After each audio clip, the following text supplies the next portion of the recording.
কসবা হোক কি ভাটপাড়া, টার্গেট তৃণমূল। কোথাও নেতা মরছেন তো কোথাও বরাত জোরে পাচ্ছেন। কেন শাসক দলের নেতারাই নিশানায়? বকরা নিয়ে বিবাদী কি কাল হলো তৃণমূলের? जगह दखल किया है तो मारा है, तो जस्ट मोरा पीछे तो बड़ो गेम আছে। কেন খুনের চেষ্টা করা হয়েছিল কলকাতা পুরসভার 108 নম্বর ওয়ার্ডের তৃণমূল কাউন্সিলর সুশান্ত ঘোষকে? জমি বিবাদের জেরেই কি আক্রমণ? হামলার নেপথ্যে সিন্ডিকেট যোগ? দখল করা হয়েছিল কি গুলজারের 2000 স্কয়ার ফিট জমি হাতানোতেই কি সুশান্তকে খুনের চেষ্টা? सुशांत घोष गुंडा है, जगह दखल करे है, मेरा जगह है, जगह दखल किया है तो मारा है। 2000 स्क्वायर फीट। हैदर अली सुशांत घोष का गुंडा है। ইএম বাইপাস লাগোয়া এলাকার কাউন্সিলর সুশান্ত ঘোষ। অভিযোগ, এখানে সিন্ডিকেট আর জমি মাফিয়ার দৌরাত্ম্য। ক্ষমতায় থাকার দৌলতে যার রাজ থাকে শাসক নেতাদের হাতে। এলাকার দখল নিয়ে কাটাকাটি মারামারি। কালকে তো একটা মিডিয়াতে দেখলাম আমি, বললো না কি 2000 এরিয়া থেকে কোনো একটা গন্ডগোল হয়েছে। যে 2000 এরিয়া যদি কোনো কবজা কোনো কথা থাকে তাহলে এটা কেসটা আমাকে মারতো বা আমার উপর প্ল্যান করতো, কিন্তু বাইরে থেকে লোক এনে সিস্টেম্যাটিক প্ল্যান করে দাদা উপর এখানে এসে কন্ট্যাক্ট করা, মানে এটা তো জাস্ট মোরা, পিছনে বড় গেম আছে। অন্যদিকে দুষ্কৃতীদের মুক্তাঞ্চল বলে পরিচিত ভাটপাড়াতেও কোন্দলের ছবি। এখানে আর বাঁচতে পারেননি তৃণমূল নেতা। দুষ্কৃতীদের গুলি ঝাঁঝরা করে দেয় অশোক সাউয়ের দেহ। হারহিম হত্যাকাণ্ডের কারণ জানাতে গিয়ে ভয়ঙ্কর অভিযোগ করেছিলেন নিহতের ভাই। পুলিশ কিছু কাজ করছে না। 17 নম্বর ওয়ার্ড কাউন্সিলর ভাগিনা আছে, এর মধ্যে পুরো দেখা যাচ্ছে আছে। ওর এফআইআর না রাজ পান্ডে, ওর এফআইআর নাম দিয়ে গেলে বলছে ওর নাম দেবো না, পুলিশ ডাইরেক্ট বলছে নাম দেবো না। মাদক কারবারের ভাগ বাটোয়ারা নিয়েই যে শাসকের অন্দরে দ্বন্দ্ব, তার অভিযোগ করেছিলেন অর্জুন সিংহ। এখন তোলা সনদ তুলবে না তার অপোনেন্টরা তুলবে, এর জন্য মারামারি হচ্ছে। পার্থ ভৌমিক, সোমনাথ শ্যাম, এদের একটা লুটেরা গ্যাং আছে ব্যারাকপুরের মধ্যে। এই লুটেরা গ্যাংয়ের বাইরে যারা থাকবে তৃণমূল করবে, তাদেরকে বা মরতে হবে বা জেলে যেতে হবে। 2.5 বছর আগে বীরভূমের বকটুয়ে গণহত্যার নেপথ্যে উঠে এসেছিল বকরার কিস্সা। দুর্নীতির কালো টাকায় ফুলে ফেপে ওঠার জন্যই কি মরিয়া হয়ে তৃণমূল নিজেরাই নিজেদের মারছে? রিপাবলিক বাংলা। সুশান্তর ওপর গুলি চালানোর চেষ্টায় অভিযুক্ত দুই দুষ্কৃতী বাড়ি ভাড়া নিয়ে থাকছিল শিক্ষামন্ত্রী ব্রাত্য বসুর পাড়ায়। কালিন্দির সেই দুষ্কৃতী ডেরার খোঁজ মিলতেই শোরগোল। আবারও পুলিশের গোয়েন্দা ব্যর্থতা নিয়ে উঠছে সমালোচনার ঝড়।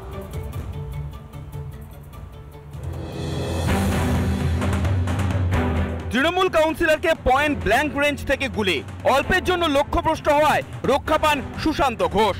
কসবায় গুলিকাণ্ড নিয়ে যখন রাজ্য জুড়ে তুমুল আলোড়ন, তখনই সুপারি কিলারদের গোপন ডেরার হদিশ মিলল কালিন্দি এলাকায়। এখানেই শেষ নয় ইকবাল ও আফরোজের। আস্তানার ঢিলছোড়া দূরত্বে শিক্ষামন্ত্রী ব্রাত্য বসুর বাড়ি। তৃণমূল কাউন্সিলরকে খুন করার জন্য যে ডেরা ব্যবহার করেছিল দুষ্কৃতীরা, সেই ডেরা লেক টাউনের কালিন্দি, কিছু মিটার দূরেই যে শিক্ষামন্ত্রী ব্রাত্য বসুর বাড়ি। যে গ্রাউন্ড ফ্লোরটা দেখা যাচ্ছে, এখানেই দুষ্কৃতীরা আশ্রয় নিয়েছিল গত শুক্রবারের পর থেকে। এখান থেকেই গোটা অপারেশন তৈরি, যে ব্লুপ্রিন্ট সেটা তৈরি করা হয়েছিল। আর এই বলা চলে রাজ্যের মন্ত্রীর একেবারে নাকের ডগায় বাড়ি ভাড়া নিয়ে কাউন্সিলর খুনের ছক কষেছিল সুপারি কিলাররা। এই যে ফ্ল্যাট আমরা দেখতে পাচ্ছি, এখান থেকে কয়েক পা আমি হাঁটছি, আপনাদেরকে দেখাচ্ছি। এই যে রাস্তাটা, এই রাস্তা দিয়ে সোজা কিছু মিটার গেলেই রাজ্যের শিক্ষামন্ত্রী ব্রাত্য বসুর বাড়ি। পুলিশের চোখে ধুলো দিয়ে দুষ্কৃতীরা তারা কিন্তু এখানে ঘর ভাড়া পেল এবং ব্লুপ্রিন্টটা সেটা এখান দিয়ে তৈরি করা হলো রাজ্যের শিক্ষামন্ত্রী ব্রাত্য বসুর বাড়ির একেবারে নাকের ডগায়। শিক্ষামন্ত্রীর বাড়ির সামনে সর্বক্ষণের পুলিশি পাহারা, অথচ দুই গুপ্তঘাতকের উপস্থিতি ঘুণাক্ষরেও টের পেল না কলকাতা পুলিশ ও তার গোয়েন্দা বিভাগ। যেখানে দুষ্কৃতীরা ঘর ভাড়া নিল, তৃণমূল কাউন্সিলরকে পয়েন্ট ব্ল্যাঙ্ক রেঞ্জ থেকে গুলি করবে বলে তারা প্রস্তুতি নিল। গুলি করা হলো, গুলি বেরোলো না, প্রাণে বাঁচলেন তৃণমূল কাউন্সিলর। প্রশ্ন উঠছে নিরাপত্তা কোথায়? পুলিশ তাদের নিজস্ব নেটওয়ার্কে জানতে পারলো না যে দুষ্কৃতীরা তারা এখানে ঘর ভাড়া নিচ্ছেন। হেভিওয়েট মন্ত্রী প্রতিবেশী হওয়া সত্ত্বেও পাড়ায় দুষ্কৃতীদের ডেরা। ঘটনা প্রকাশ্যে আসতে আতঙ্ক ছড়িয়েছে এলাকাবাসীর মনেও। হ্যাঁ, মন্ত্রীর বাড়ি এখানে, কিন্তু এটা তো খুবই মানে ভয়জনকই বলা যায় আর কি। It will be risk for everyone. এটা তো গভর্নমেন্টের দেখা উচিত। আরজি করে হামলা হোক বা তৃণমূল কাউন্সিলরের উপর গুলি, বারবার প্রশ্নের মুখে পুলিশের ইন্টেলিজেন্স। প্রতিবারই কি ঘটনা ঘটে যাওয়ার পর নড়ে চড়ে বসবে পুলিশ? পুলিশের উপর মানুষের ভরসা উঠে যাচ্ছে। পুলিশকে রাজনৈতিকভাবে ব্যবহার করার জন্য আমরা এই যে যেখানে যাই, সুকান্ত মজুমদার গাড়ি থেকে নামছে, ছবি তোলো। এখন এটাই কাজ যে বিজেপির নেতারা কোথায় যাচ্ছে তার ছবি তোলা। সেই পুলিশকে পাবলিক ভরসা করবে কি? ভাড়া দেওয়ার ক্ষেত্রে কলকাতা পুরসভার নির্দিষ্ট গাইডলাইন রয়েছে, সেসব পালন করা হচ্ছে কিনা সেটা দেখার দায়িত্ব পুরসভা ও পুলিশ উভয়েরই। তারপরও কিভাবে মন্ত্রীর দুয়ারে আস্তানা গেড়েছিল দুষ্কৃতীরা, কসবার গুলিকাণ্ডে বারবার কাঠগড়ায় সেই পুলিশের ভূমিকায়। রিপাবলিক বাংলা। কসবা গুলিকাণ্ডে পরতে পরতে রহস্য উঠে আসছে একের পর এক নাম, সামনে আসছে নতুন নতুন তথ্য। শনিবারই তৃণমূল কাউন্সিলর এবং তার সাকরেত হায়দারের বিরুদ্ধে অভিযোগ করেছিল ধৃত আফরোজ ওরফে গুলজার। সেই অভিযোগ রবিবার ওড়ালো সুশান্ত ঘোষের অনুচর হায়দার। অন্যদিকে রুদ্ধদ্বার বৈঠক সারলেন সুশান্ত ঘোষ, ইন্দ্রনীল সেন এবং হায়দার। কোন তথ্য লুকাতে এই বৈঠক?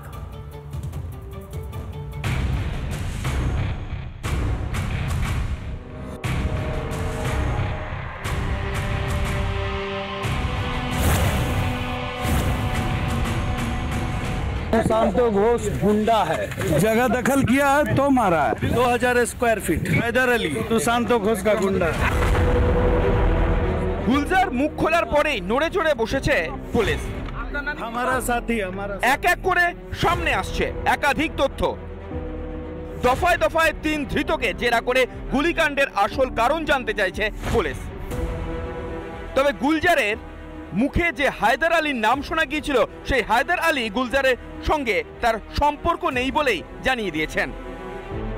অন্যদিকে এদিন রুবি মোড়ের ওয়ার্ড অফিসে দলীয় মিটিং সরেন সুশান্ত ঘোষ, মন্ত্রী ইন্দ্রনীল সেন এবং হায়দার আলী সহ অন্যান্যরা। তিনি আমার গুলশানে থাকে, আসা যাওয়া করি দেখি, বাস বললো নাকি 2000 এরিয়া থেকে কোনো একটা গন্ডগোল হয়েছে। যে 2000 এরিয়া যদি কোনো কবজা কোনো কথা থাকে তাহলে এটা কেসটা আমাকে মারতো বা আমার উপর প্ল্যান করতো, কিন্তু বাইরে থেকে লোক এনে সিস্টেম্যাটিক প্ল্যান করে দাদা উপর এখানে এসে কন্ট্যাক্ট করা, মানে এটা তো জাস্ট মোরা, পিছনে বড় গেম আছে। এরপরে যে 2000 স্কোয়ার ফিট জায়গা নিয়ে অভিযোগ উঠেছিল, সেখানে পৌঁছয় রিপাবলিকের ক্যামেরা। যে জায়গা নিয়ে গুলজার অভিযোগ তুলেছিল, সেই জায়গা এখনো তালা বন্ধই পড়ে রয়েছে। গুলজার যা বলেছে যে তার বাড়ির নিচে শাটার দেয়া যে অংশটি প্রায় 2000 স্কোয়ার ফিটের, এই যে গোডাউন বা এই যে দোকান করার মতো যে জায়গা যেটা শাটার নামানো রয়েছে, এই জায়গাটি নিয়েই যত গন্ডগোল। এবং গুলজার যেটা জানিয়েছে জেরায় যে হায়দার আলী তার এই শাটার ফেলা অংশটা, এই যে বাড়ির নিচে গ্রাউন্ড ফ্লোরে এই শাটার দেওয়া জায়গাটা, সেটি দখল করেছিল, এটা পুলিশকে গুলজার জানিয়েছে। তবে গুলজারের যে ফ্ল্যাট ওই আবাসনে রয়েছে, সেখানে কারোর দেখা মেলেনি। গুলজার এসে বলছিল যে কি করবো, দখল করে নিয়েছে। দেখছেন যে এলাকাটা পুরো বিল্ডিং ফিল্ডিং যা সব টাকা তুলা দেখাশোনা সবই হায়দারি করে। কে বিল্ডিংটা ঢালাই করবে, কে করবে না, কে জমি বন্ডি করবে না, সমস্ত দায়িত্ব পরপিতা ওনাকে দিয়ে রেখেছে। গুলশান কলোনির এই যে জায়গাটা প্রায় 2000 স্কোয়ার ফুটের মতো, এই যে জায়গাটা, এই জায়গাটি নিয়েই যত ঝামেলা, এই জায়গাটি নিয়েই একটা বিবাদ। অন্যদিকে আগেই কসবা কাণ্ডে উঠেছিল ইন্টেলিজেন্সের অভাবের অভিযোগ। কেন ইন্টেলিজেন্সের অভাব তা নিয়ে প্রশ্ন তুলেছিলেন কলকাতার মেয়র ফিরহাদ হাকিম। পুলিশকে বলছি অ্যারেস্ট করো, গোষ্ঠী নয়। ক্রিমিনালকে অ্যারেস্ট করো, তাকে জিজ্ঞেস করো কে আছে, যদি গোষ্ঠী হয় গোষ্ঠীকে অ্যারেস্ট করো। এবার তারই পাল্টা দিলেন বিজেপি রাজ্য সভাপতি সুকান্ত মজুমদার। প্রশাসনের রাজনীতিকরণে বদলে গেছে পুলিশের ভূমিকা। পুলিশের উপর মানুষের ভরসা উঠে যাচ্ছে। পুলিশকে রাজনৈতিকভাবে ব্যবহার করার জন্য আমরা এই যে যেখানে যাই, সুকান্ত মজুমদার গাড়ি থেকে নামছে, ছবি তোলো। এখন এটাই কাজ যে বিজেপির নেতারা কোথায় যাচ্ছে তার ছবি তোলা। সেই পুলিশকে পাবলিক ভরসা করবে কি করে? এদিকে তদন্তে অগ্রগতি আনতে এবার বিহার যাচ্ছে কলকাতা পুলিশের একটি দল। চলছে ইকবালের খোঁজ। অনুপম পাত্র, ঐন্দ্রিলা ঘোষ, সৈকত পালের রিপোর্ট, রিপাবলিক বাংলা। নানা ধরনের কন্টেন্ট দেখার জন্য লাইক করুন, শেয়ার করুন আমাদের ফেসবুক পেজ, সাবস্ক্রাইব করুন আমাদের ইউটিউব চ্যানেল। পাশাপাশি অন্যান্য ব্রেকিং নিউজের জন্য অবশ্যই চোখ রাখুন রিপাবলিক বাংলায়।